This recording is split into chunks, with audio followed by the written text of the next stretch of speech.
नमस्कार दोस्तों, स्वागत है आपका अपने YouTube चैनल विजय की ओर पर।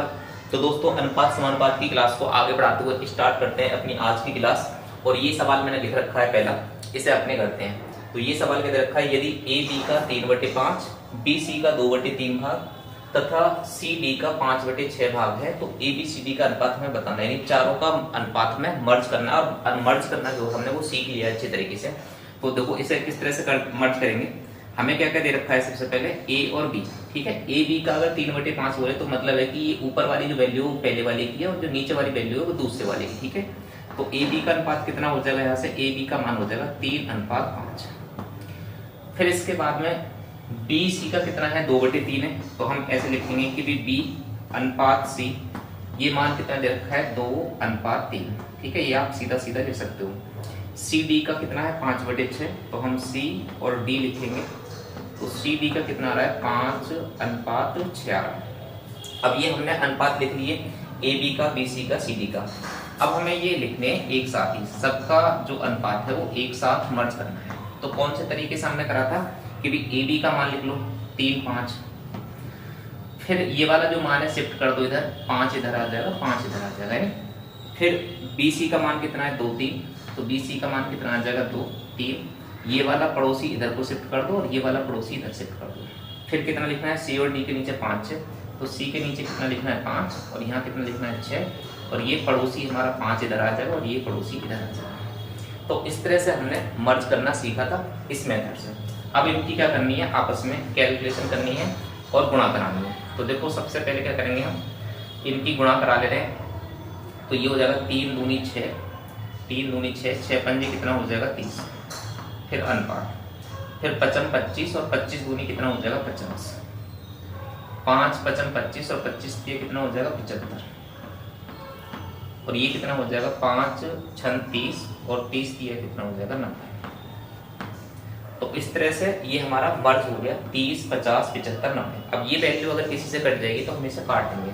देखिए किससे कट जाएगी, तो ये हम आराम से काटेंगे इसे। तो ये काट दे रहे हैं हम, 5 से काट दे रहे हैं, 5 से सारी वैल्यू कट देंगे। तो 5 ऐसे काटेंगे, 5 6 30, 5 से काटेंगे तो इसे कितना कटेगा, 5 2 50।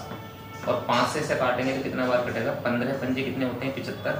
और 5 से इसे काटेंगे तो 18 पंजे कितने होते हैं, 90। तो कितना आंसर आएगा इस तरह से, ये 6 10 15 और 18 इस सवाल का आंसर होगा। तो ये विकल्प कौन से में रखा है, 6 10 15 18, 6 10 15 18, ये बी और बाहुबली, ये बी विकल्प अपना सही है। तो इस तरह से ऐसे सवाल आप आराम से कर सकते हो। ठीक है, तो ये वाली वैल्यू पहचानने की भी, ए बी का 3/5 है, तो ए का मतलब पहली वाली वैल्यू ए की है, बी का मान कितना होगा, नीचे होगा। तो 3 मान ए का है, बी का मान 5 है। तो इस तरह से पहचानते पहचानते आप इस तरह से अनुपात ले लोगे और इस तरह से आप मर्ज कर लोगे, एक साथ ही कर सकते हो, है ना। अब अगर मान लो ये वाली बात है, ये तो आपको करना आ गया, सॉल्यूशन इस तरह से करेंगे। ठीक है, लेकिन और कोई तरीका क्या बताया था कि भी आप, मैंने दूसरा तरीका भी बताया था। अगर आप ऐसे ना करना चाहो तो आप डायरेक्ट ही इसका अनुपात एक साथ निकाल सकते हो। जैसे अगर सीधी इनकी गुणा करा दो एक बार, तो सीधा इसका मान आ जाएगा, 3 दूनी 6, 6 पंजे 30। ठीक है, डायरेक्ट ही आ जाएगा। बी का मान निकालना है तो क्या करना है, हमें इसकी गुणा फिर ऐसे क्रॉस में, तो 5 दूनी 10 और 10 पंजे कितना आ जाएगा, 50। और सी का मान निकालना है तो कैसे करना है, 5 दिए 15 और फिर क्रॉस में, तो 5 दिए 15 और 15 पंजे कितना हो जाएगा, 75। और फिर सबकी सीधी गुणा एक बार, तो 5 दिए 15 और 15 छिप कितना हो जाएंगे, 90। तो ये आंसर हमारा इस तरह से भी आ जाएगा, काट के हमारा इतने बचेगा। तो देखो ये वैल्यू और ये वैल्यू सेम है। तो इस तरीके से भी कर सकते हो और आप इस तरीके से मर्ज करना जानेंगे हो। ठीक है, अब एक तरीका और क्या है, तो ये तो पेपर में आ जाए। तो इस तरह से सॉल्यूशन है, सॉल्यूशन हमने पूरा कर लिया, सॉल्यूशन करके हम दिखा देंगे आराम से। लेकिन कहीं ना कहीं इसमें भी हमें टाइम लगने वाला है। अब इसको भी और छोटा कैसे करा जाए, तो पेपर में अगर इस तरह का सवाल आए और कभी भी अनुपात पूछे तो आप इस तरह से सोल्व करके मत देखना। सोल्व कैसे करना है, हम क्या करेंगे, विकल्प से पकड़ लेंगे आंसर, जो विकल्प से देखेंगे। देखिए जैसे ए बी का अनुपात कितना दे रखा है, ए बी का अनुपात था हमारा 3:5 है, ये सीधा दिया है। ए बी का मान, ए का मान कितना है, 3 और बी का मान कितना है, 5। तो ए बी का अनुपात 3:5 दे रखा है। अब हमें ये विकल्प में देखना है कि भी 3:5 कहाँ पे बनना है, ए बी का मान। ये सारे किसके मान भी आंसर दे रखे हैं, तो ये ए बी सी डी के मान दे रखे हैं। अब हमें क्या देखना है कि ए और बी का मान 3:5 किस विकल्प में है। सबसे पहले तो हम यही पकड़ ले रहे हैं। अब ए बी का मान देखेंगे 3:5 कहाँ पे है, तो देखो ये अनुपात 3:5 बनेगा क्या, तो ये तो बनेगा ना, ये तो बड़ी वैल्यू और ये छोटी, 3:5 यहाँ ना बनेगा। तो इसका मतलब ये हमारा आंसर कट हो जाएगा। ठीक है, ए विकल्प गलत हो जाएगा। अब बी विकल्प चेक करेंगे तो कितना हो जाएगा, 3:5 है। 3 5 चेक करेंगे तो देखो 3 और 5 यहाँ पे। अब ये देख लो क्या ये वाला सॉल्व करके 3 5 आ जाएगा, तो हाँ आ जाएगा। 2 से काटेंगे 2 3 6 और 2 से काटेंगे 2 5 10। तो 2 से काटने पे 3 5 का अनुपात आ रहा है, इसका मतलब हमारा बी विकल्प सही है, ठीक है। और अगर सी देखेंगे तो देखो 3 5 ना बनना है, 3 7 बनना है। और डी विकल्प देखेंगे तो भी 3 5 ना बनना है, यानी 4 5 बनना है। तो इस तरह से हम बहुत जल्दी दे सकते हैं, यानी अगर ऐसे करेंगे तो हमें कम से कम 1 मिनट हमारा खराब हो जाएगा। लेकिन अगर इससे भी बचना है और देखते ही हमें आंसर देना है तो क्या करेंगे हम, ये वाला जो अनुपात है हमें देख लेना है कि किस विकल्प में है। तो देखो ABC हो गया। अगर आप BC से करना चाहो, जैसे मान लो 3 5 है, 2 विकल्प मैच कर जावे 3 5 के, तो फिर आप BC का विकल्प मैच कर लो। BC का कितना है 2 3 है, तो देखो BC का अगर 2 3 देखेंगे तो BC का 2 3 नहीं है, 2 3 नहीं है। और यहाँ देखेंगे तो कितना है 2 5 है, मतलब 3 5 है। यहाँ पे BC का 2 3 ना है, तो इसमें इस वाले से भी आंसर हमारा आ जाएगा और इस वाले से भी आ जाएगा। CD का 5 6 देखेंगे, देखो 5 6 यहाँ पे ना है, ये भी 5 6 ना बन पाएगा। ये तुम्हारा 1 और 2 का बनना है, 5 6 यहाँ पे बनना है। देखो 3 से काटेंगे 3 5 15 और 3 6 घटाना है, तो आराम से मतलब आंसर आप देखते ही कर सकते हो, ठीक है। तो इस तरह से आपको ये सवाल करना है।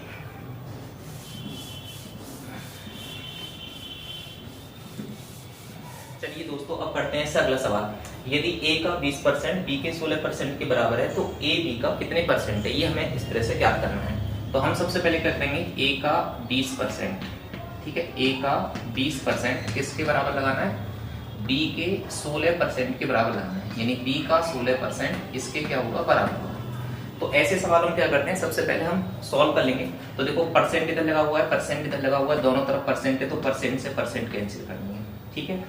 अब और कोई वैल्यू अगर इससे काटेंगे तो हम उससे काट लेंगे, जैसे 4 से काट लेंगे, 4 पंजे 20 और 4 से काटेंगे तो 4 चौक 16।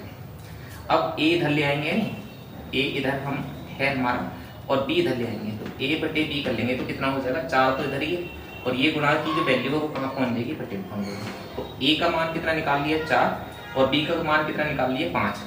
तो अब हमें ये बताना है कि भी A B का कितने परसेंट है। तो A का मान कितना है, 4 है। परसेंटेज बनाना आपको आता होगा।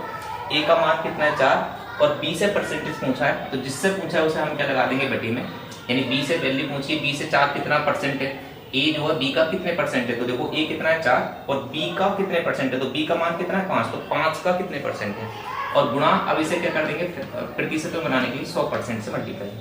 अब इसे सॉल्व करेंगे तो देखो 5 से काटेंगे तो कितना हो जाएगा, 5 से काटेंगे तो ये 20 और 20 चौक कितना हो जाएगा, 80%। तो इस तरह से हमारे इस सवाल का जो आंसर होगा वो कितना होगा, 80%, यानी। और ये विकल्प अपना सी बिल्कुल सही जवाब है इसका। तो इस तरह से ये सवाल आपका हो जाएगा।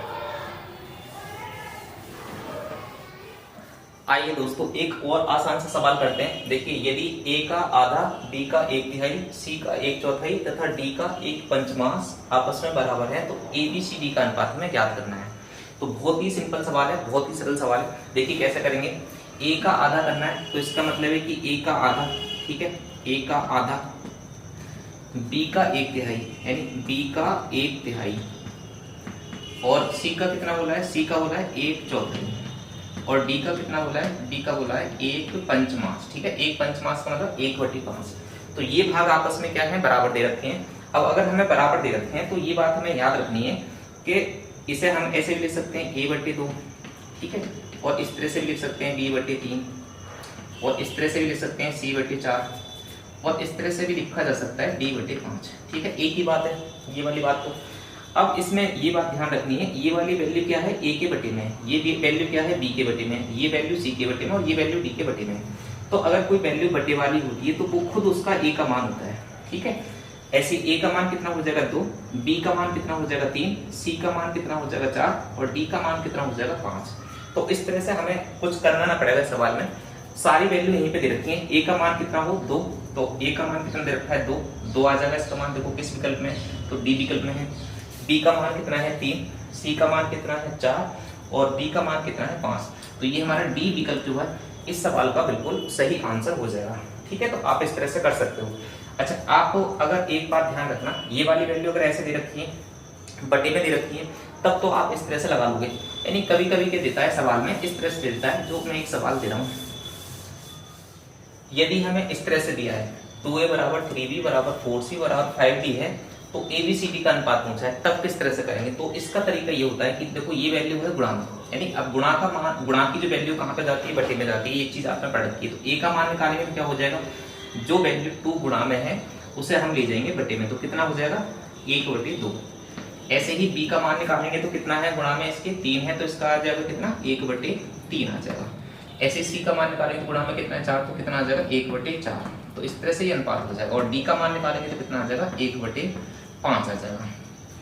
अब यही हमारे आंसर है, लेकिन ये वाला थोड़ा सा रेशियो हमें क्या करना है? सिंप्लीफाई करना है। और सिंप्लीफाई करेंगे तो क्या करेंगे? इनके लासा से गुणा, यानी 2, 3, 4, 5 के लासा से गुणा करा देंगे, या हर का जो लासा होता है उससे गुणा करा देंगे।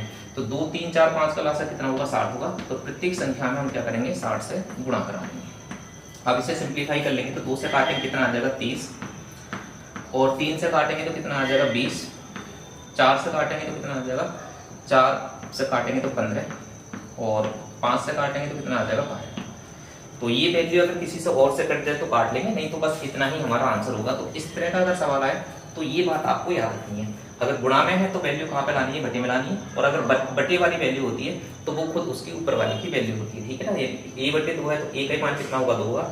और अगर 2A रखा है तो इसका मतलब है कि वो वैल्यू जो गुणा में है वो कहाँ पे जाएगी? बटे में आएगी। तब जाकर हमें बाद में सिंप्लीफाई करना है।